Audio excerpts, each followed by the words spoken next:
right. Thank you so much for joining us and also staying with us on 89.7 Contact FM. As promised earlier on, it is now time to talk about matters energy in Rwanda. We understand that there were reforms that were made concerning the production and supply of water and energy in Rwanda, which gave birth to the Rwanda Energy Group. And of course, in studio with me right now is the Chief Executive Officer of the Rwanda Energy Group, Mr. Jean Bosco Mugiraneza. Thank you very much for joining me on One-on-One this morning, sir. Okay, thank you too. All right, so we're going to be talking about the reforms and, of course, the expectations of the public from this new creation of the energy group, that is the Rwanda Energy Group.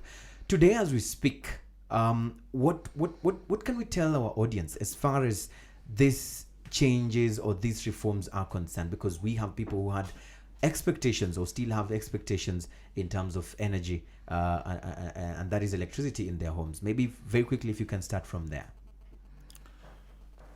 Okay, thank you. Currently, two companies are existing. Water and sanitation is one company. Then there is another company dealing with energy, that is Rwanda Energy Group. Rwanda Energy Group is a holding company, meaning that it has two subsidiary companies, Rwanda Energy Utility Corporation Limited, then Energy Development Corporation Limited. So basically what you're trying to say is that beyond these names of companies, beyond this notion of having different mandates in terms of one dealing with water, one dealing with energy, let's talk to those consumers of your product, and that is electricity. What can you tell them today that they should expect to see, that they never saw in the days and times of EWASA? So our customers, they have to expect improved governance, then operational efficiency. Operational efficiency. Yeah. Okay. In your opinion, do you think these were missing when EWASA was there? Is this what they missed? Yeah, they were missing. When I look at the institution, outside, they can think that the problem is electricity. But when I look at that, the way the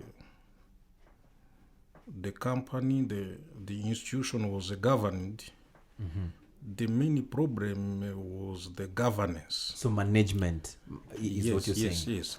It is as if people were concentrated on getting electricity, getting water, and it is as if inside daily management, it is as if they were forgotten. Okay. So governance is a key issue that we are dealing with, and we want it to be improved. Okay. Commercial, finance, human resource, we have to improve. Okay. So as you say this in terms of daily management of the team that works around making sure that your customers get satisfactory services was not being done properly. So you, as the CEO of the Rwanda Energy Group, then what new changes? How differently are you going to manage this and ensure that there is supply of energy across the board? You see, the company was too huge. Concentrating on water, concentrating on electricity, it was too huge, it was a burden. Now, as water and electricity are separated, now inside the holding company, we have, as I said, two subsidiary companies. We have a managing director who is in charge of daily activities, of operations, maintenance, commercial. And besides her, we have another who will be dealing with projects, generation projects, transmission projects. Then before, we're having the same person dealing with the projects, dealing with the transmission lines, and dealing with the customer services, the commercial services. So now we have two people, and I'm supervising them. I think that those two, that is one way of speeding up delivery of services. That is one way of speeding up the execution of our projects. So as you speak today, since the day that this news was broken, and since the day you assumed office, what are the things that then you've been able to achieve so far in terms of these reforms and bringing normalcy or better services to the clients or customers of energy in the country? What are those things that you can point out and say, okay, 1, 2, 3, we managed, or we have already managed to tackle these immediate term problems? So number one, we had a video conference with the branch managers. You see that before, when someone has an outstanding bill, electricity, water bill, then having a water bill, you didn't pay it, then technicians come and cut off electricity. We have stopped that. So now there's no water one will bill come. and electricity bill, they are different. Technicians, they can't cut your electricity because you didn't pay water bill. They are different. So if that issue is still there, let us know. But bills are different because we are two different companies. So that's one of the most important reforms that has taken place already. Yes. But the argument with your predecessors on this particular issue was that, why we come to cut your electricity is because we use that electricity to pump that water, to get that water in your house, which you're not paying for. And so it makes sense for us to come and disconnect your electricity because you've not paid for water. Do you think that made sense, or does it make sense? So now I'm looking at my company. I have to solve the problems of my company. So in the water company, they will find ways of Sorting collecting themselves. their revenues. So we have to solve our problems. They have also to solve their problems, but our customers cannot suffer because of water. Me, I'm dealing with the energy, electricity. Let us solve my problems. They will also solve their problems. If we can make a compromise, we can make a compromise, but we can't make a compromise on our customers. Right. Because we get money from customers. If our customers are not happy, if they are not satisfied, we'll not get, we'll have a problem. So we are making business. These are societies. They are companies which are in business. We are in business. So you will not allow anybody to mess up with your customers. This is the message. Yes. Because of failing or on their side. We are making business. Thank you so much for that. Now let's talk about the immediate term problems that you are inheriting, or maybe they are not problems. Maybe we can talk of solutions to them. Recently, we had a spurt of fires coming out, and there were some allegations that the major causes of these fires that were reported in the country was poor electric connections and old status of some of our connections. What then are we going to do here? Because we're talking prevention. As you take over, as you start up this whole journey, what are the new measures that we're coming up to see, or immediate term measures that we're seeing to prevent recurrence of these kind of fires in the country, blamed on their connectivity in terms of electricity? Blaming our company, it's not correct, because fire it can take place because of different reasons, and we as a company, we can't solve the the problem without working together with the cities and the local government. We have also to work with the Bureau of Standards, and we have to work with the rural. So the solution will not come from one person, but we have to work together. You see, someone will come and install a house, but normally that someone should have a certificate, should be certified to be able to install a house or industry. So we have to work on standards. And once a house is installed or an industry is installed, we should have someone to come and inspect. We should have. Do we have?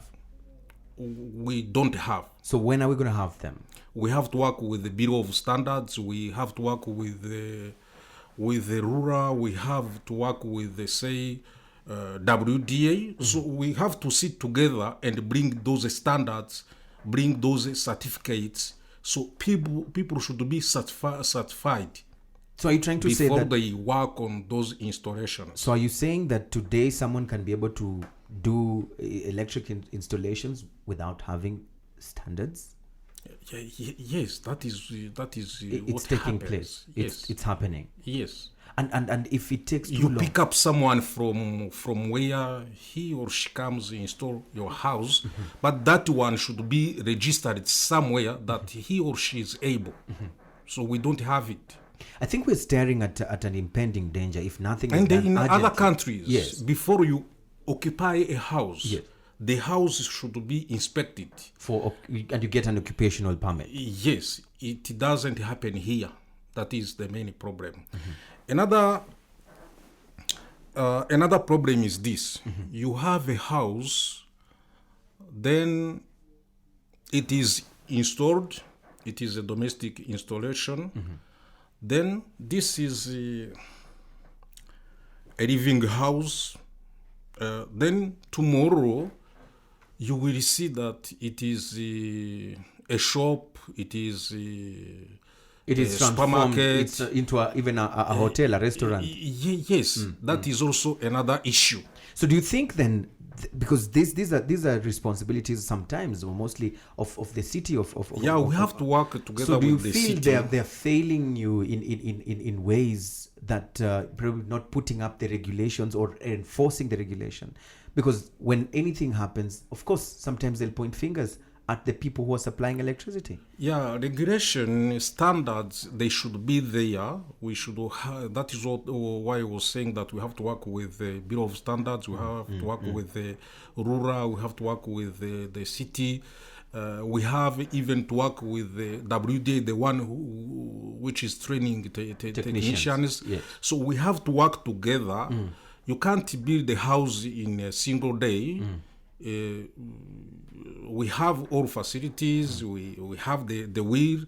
Then we have to start solving the problems. Issues, yes. Because problems are there, and there is no problem without a solution. So the solution will come up. Let's jump into the issues of social concerns. There are people who probably have their social activities happening. Maybe they're watching soccer. Maybe they love just relaxing in the house, listening to music. But most of the time they used to get many or frequent interruptions of power cuts. And they would say these are unexplained power cuts. You don't expect a power cut to come and happen almost at an interval of 15 minutes and then it takes long to come back. How are we going to deal with this? What message do you have for that person who has suffered for long and they are expecting that things will not remain the same as they were in the past? So people were suffering because of different reasons. Currently, the demand is higher. We don't have enough electricity. That is why we have to load shed, to distribute electricity accordingly. And as I said, there are areas where power should be there because electricity and security, they go together. There are some strategic areas for one reason or another that electricity should be there. But with the new power plant, Nyabarongo power plant, I think that it will be operational within 1 month. So in 1 month we'll have more power? By the end of October. Yesterday I was there. By the end of October, the electricity will be on the grid, and we hope that it will solve our problems temporarily. Once it is operational, some of those problems will be solved. We'll have enough power for by how short much time. by how much are we going to cut on this load shedding and sometimes rationing in the city or in the country? Once we have Nyabarongo, yes, by how far are we going to cut? No load shedding. It will be It the will end be of enough. load shedding. It will be enough, yes. Okay. And how about the reinstallation of some of our electric? But it may happen that there is a problem. A cable is burned, or a tree, it falls down on a cable. So it may take time to come and troubleshoot or to solve the problem. So that is on our side. That is the management issue. So we have to work with the branch managers and chief technicians so that they intervene within a short period of time. In so speed. we have to work on it. Okay. Even if we have to change them, even if we have to fire, but our customers should be satisfied. They must be satisfied. Yes. So customer satisfaction is priority for you. Yes. But then service delivery. Service delivery. So as we speak today, then how do you gauge? How do you assure your listeners and your customers that this is going to happen in terms of the numbers of your personnel, in terms of the facilitation, to be able to rush to certain places, to be able to fix if there's a slight problem, and then your customer has electricity immediately? So we have a toll-free number, 3535. We have a call center. We have our branches in different areas of Kigali City and in districts, in some districts. So I think they can call, they can approach our staff where they see them, and I think the problems can be solved. But I know that it is not a culture. It is not a culture. We have to change the culture, and I know that there are some corruption cases. Then we have to fight against those corruption cases. We know they are there.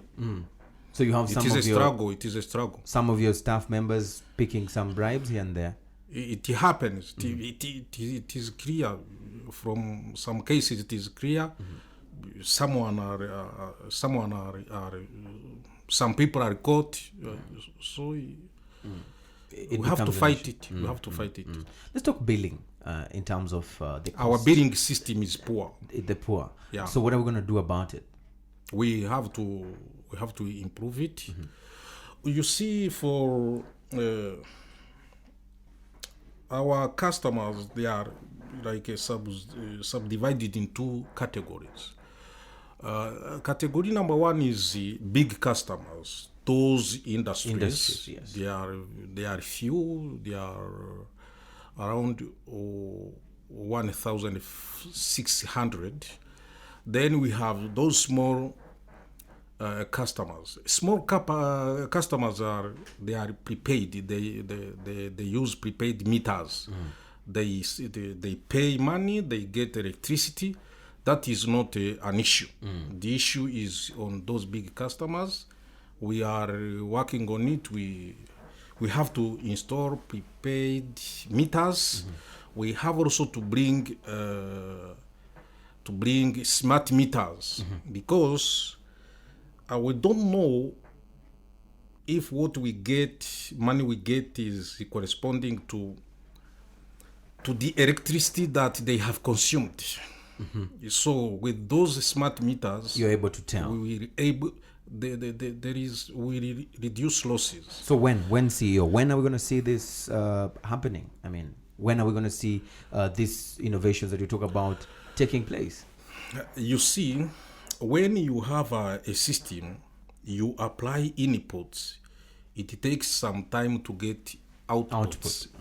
When you change inputs, to find corresponding outputs, it takes some time. That is what we call time delay or system delay. So it will take some time, but the Prime Minister's order, it gave us 1 year. 1 year. Yes, to reform. Okay. But reform is a process. But within 1 year, we have to show tangible things. And we will keep on reforming. You're confident you'll be able to do this? I'm confident. We have the roadmap. We have first to assess skills and competencies of our staff. Okay. So when that process is over, we'll know staff we have to remain with, and we will also know vacant position that we have to put in place, to replace. Put in place. Let's talk about, because we've just talked about the The other activity is the assets valuation and separation. Okay. Yes. Because water should have its own assets. They have to start with the new balance sheets. We also in energy, we have to start with our new balance sheets. Is this what has happened? Has this happened? It is taking place. There is a company, KPMG, is hired for auditing. On skills assessment and reward policies. Then there is another company, PwC. It is working on assets valuation and asset valuation and separation. We have also to work on management information system. There is a consultant who is elaborating in terms of reference to improve our billing system, to interface our financial systems with different banks. So we have to work on it. Is someone talking about the price of our electricity, the cost? Are we having any discussions around that? Because there are those who are saying, especially those even in the business sector, they're saying tariff review is in process. You know that we are not the ones to fix tariffs. Tariffs are fixed by RURA. But RURA has to get some information from us. Of course. We have given our information. So tariff review is underway. It is also part of this reform. Yes. So what should we expect in the onset, in the preliminary stages today as we speak? You have given RURA information, as you say. What does that information entail? Are we going to see a decline, a decrease, or a rise of the tariffs? Tariff staff, we have to wait. I don't know if the number of staff will reduce or will keep the same number or will increase. We have to wait. It is the same for tariff. I don't know if tariff will increase or if they will be kept the same or if the tariffs will increase.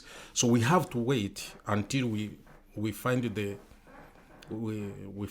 results of the study. So it is under study. So those who are saying that the cost of doing business in Rwanda is slightly expensive because of the cost of electricity still have a long way to go in terms of waiting? The cost of electricity is higher depending on the sources of electricity that we have now. But you're going to add another one. Thermal source is very expensive. Hydro is the cheapest. So it is because of that high, around 48% of our generation, it comes from thermal. So thermal is expensive. But with the projects that we have in hydro and the imports that we are focusing in, we think that it will be cheaper in the future. But in my understanding, it will take some time. But I can't conclude. Let us see what the ruler will propose. All right. So in conclusion, as we near the end of the show, the message, the strong message that you're giving, because it is our first time to have you here on one-on-one, the message to those who have never heard from you, the message of those who have not heard about Rwanda Energy Group, what is it that you want to tell them that will assure them that it is no longer business as usual, that the problems that they have been facing in terms of energy, in terms of electricity, in terms of professionalism of those who come to fix their electricity problems, what is that particular message that you want to tell them this morning? So the message I can tell them is that now we are making a profit. Like recently I met people from Ivory Coast. They make a net profit of 8 billion per year. 8 billion per year. Why not here? Here we are losing. We are losing. And the electricity is something you buy and you get money. So we have to make a profit. That is number one. We are in business. We have to make a profit. And to make a profit, we get money from customers. So it means that the customer care, service delivery, it has to be improved so that we can make money, so that we can make business. And what I can say is that I'm on the side of customers. So if you are a staff, you don't serve well, you are not behind me, then how can I work with you? We get money from customers, we get money from people. We have to think of people before we think on ourselves. So if you are a staff, you don't do your job, you don't work with the customers properly, then I don't see why I can keep you. Because you are not bringing money. You are in a company to bring money. You are in the company to help us giving good service. Serve the public. You are in a company to help us to solve those problems in different areas. Definitely. So I'm on the side of customers. You're standing with the customers in this one. Yes. Thank you, because at the end of the day, you're also a customer. Right? I was a customer. I'm a customer. Yes. So I know problems in Wasa Limited. That is why I can solve those problems. Okay. Thank you very much. But I need, I will work with so many people. I can't solve those problems on your alone. own. Yes. Okay. Thank you so much, Mr. Jean Bosco, for Thank your you time. too. Thank you. Indeed, there you have it, one-on-one featuring the Rwanda Energy Group. Of course, the message is clear and it's all written on the wall. If you are not working, if you're not performing, the CEO is on the side of the customers. You might be just preparing to walk out on your own. Thank you so much for being with us on One-on-One. The conversations continue on Twitter, and the hashtag to use is hashtag 101RW. Follow us on Twitter. It's at 1on1RW. Goodbye for now. I'm Eugene Anangwe, signing off.